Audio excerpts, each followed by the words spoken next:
Donc nous allons découvrir un petit peu ce panneau WooCommerce qu'on avait déjà aperçu précédemment.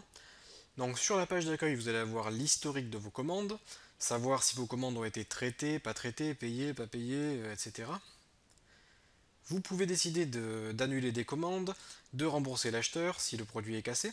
Donc là, vous pouvez afficher cette page de plusieurs façons différentes. Mais pour l'instant, ça ne sert à rien quand on n'a pas beaucoup de commandes. Vous pouvez donc trier vos commandes, soit toutes les afficher, soit afficher les terminer. Vous pouvez donc trier par date. Voilà, on peut filtrer, hein. On peut filtrer par date afin de mieux vous organiser. On a la possibilité de créer des codes promo. Donc les codes promo permettent de faire des réductions. Par exemple, offrir les frais de port, offrir un pourcentage, offrir une valeur. Donc je vais faire code 1. Donc là, type de remise, remise panier, remise en pourcent du panier, remise produit, remise en pourcent du produit. Donc vous pouvez faire une remise sur un produit en particulier ou sur le panier. Donc là, on va par exemple faire une remise et là, je vais mettre par exemple 20 € de remise. On offre également la livraison gratuite. Ok, donc là vous pouvez décider d'appliquer la taxe avant ou après, ce qui vous permet de faire la promo sur la taxe ou pas, et vous pouvez définir une date d'expiration du code. Restriction d'usage, dépense minimale, évidemment, mon code fait 20 €, il faut que la commande se fasse 40 € minimum. Utilisation individuelle, vous pouvez exclure des articles en promo. On peut donc choisir un produit spécifique, etc. Les limites d'utilisation par code, on peut cumuler les codes ou ne pas autoriser le cumul des codes. Donc là, je vais publier. Bien sûr, on peut donner un code promo à une personne ou donner un code promo à plusieurs personnes.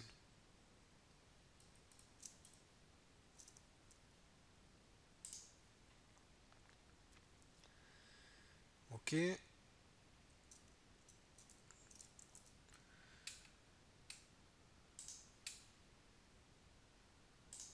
Je vais voir du côté de mon panier.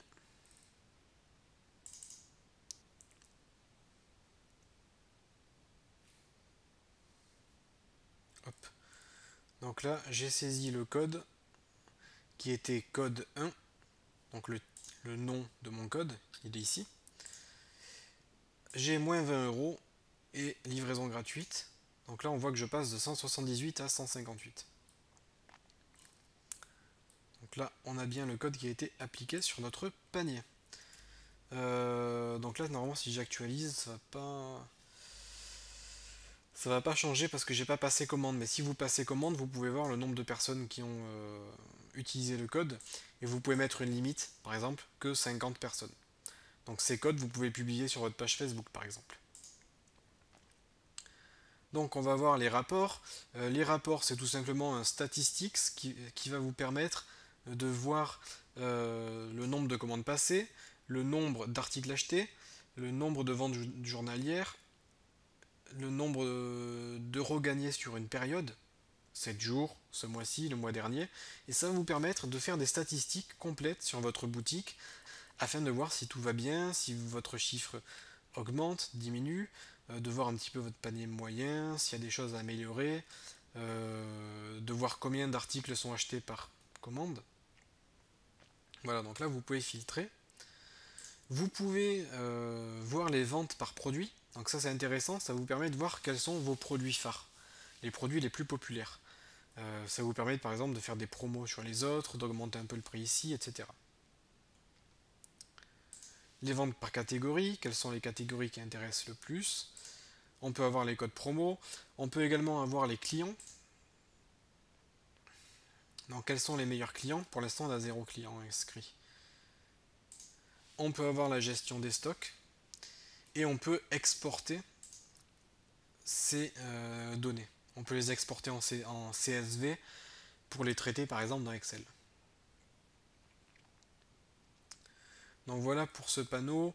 Et enfin, il y avait le extension qu'on n'avait pas regardé. Bon là, ça va pas trop nous intéresser, mais en gros, la société qui a édité WooCommerce propose pas mal d'extensions. Par exemple être présent sur Amazon, créer votre application Android et iOS. Qu'est-ce qu'on a? Le transporteur UPS, PayPal pour les pros, on a FedEx, on a d'autres moyens de paiement. Donc là, du coup, la plupart des extensions sont payantes, mais vous avez vu que de base, WooCommerce est très très puissant et vous permet de faire des choses euh, intéressantes. Car là, on a une vraie boutique en ligne, fonctionnelle. Là, votre site est bon pour être mis en ligne, en production, etc. Tout ça, c'est du plus si vous voulez aller plus loin et donc faire des choses un tout petit peu plus poussées ou si vous avez un besoin. Après, les prix ne sont pas forcément excessifs, sachant que déjà WordPress est gratuit, WooCommerce est gratuit, le thème est gratuit. Donc voilà, donc on a fait le tour de tout ce qu'il y avait à savoir sur WooCommerce. On a vu comment créer des catégories, des produits, gérer les commandes, gérer les taxes, les transports. Donc là, c'est vraiment le cœur de l'e-commerce. Et tout ce qui est important pour la vente en ligne, on l'a vu au cours de ces vidéos. Donc cette formation est terminée.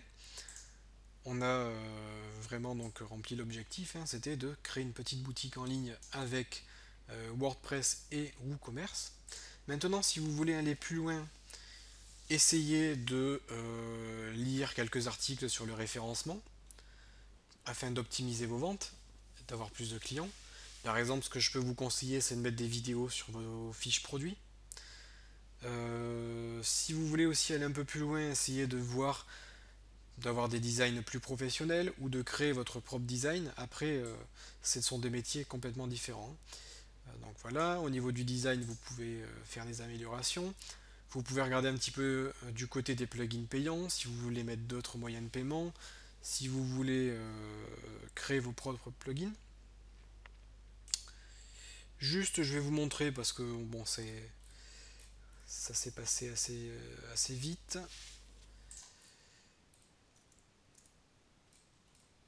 Voilà. Donc par exemple, paiement par chèque, c'est très facile à configurer. Là, on va le configurer et tout simplement, il faut écrire veuillez envoyer un chèque à, par exemple, formation facile. Là, vous mettez votre adresse, 5 rue machin truc, code postal, pays.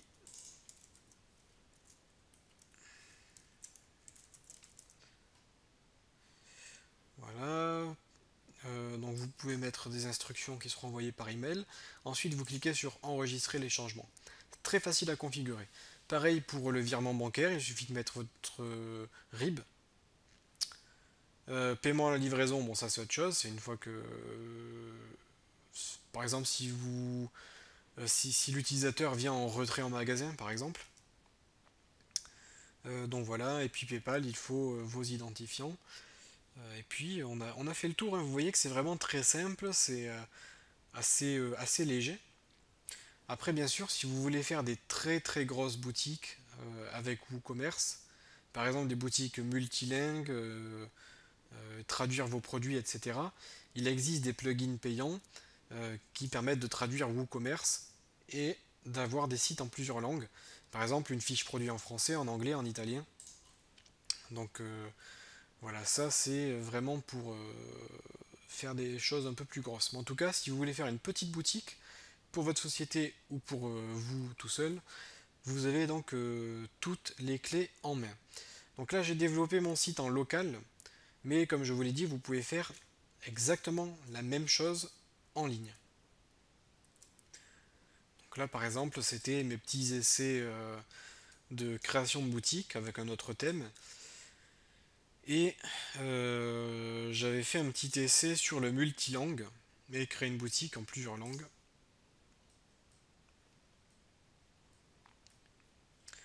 Donc là on est en français. On va passer en anglais par exemple.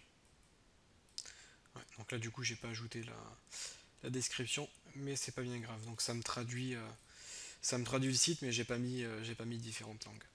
Bon là on a également donc notre petite boutique en ligne. La seule chose qui change, c'est au moment où vous configurez WordPress, il faut bien mettre les informations de votre base de données qui ont été fournies par OVH. Si votre boutique vous l'avez développée en local et que vous voulez la mettre en ligne, il faudra donc rechercher sur internet comment migrer un site de local vers en ligne.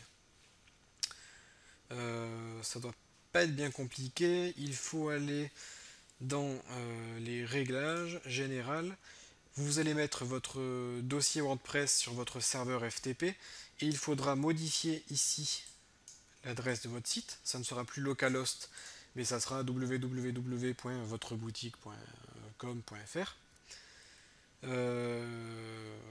Et voilà, enfin après, vous pouvez donc transférer votre boutique en faisant attention de bien reparamétrer les informations, sinon ça ne marchera pas.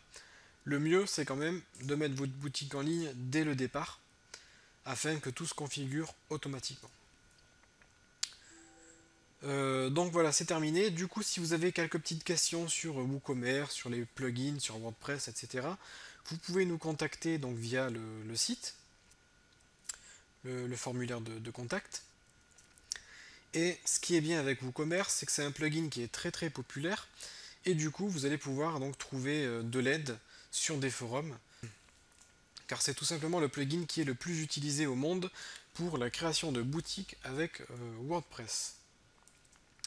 Voilà, donc j'espère que vous avez appris pas mal de choses et on peut se dire à bientôt pour de nouvelles formations sur WordPress, d'autres outils, sur le référencement ou d'autres logiciels. A bientôt donc sur formationfacile.fr.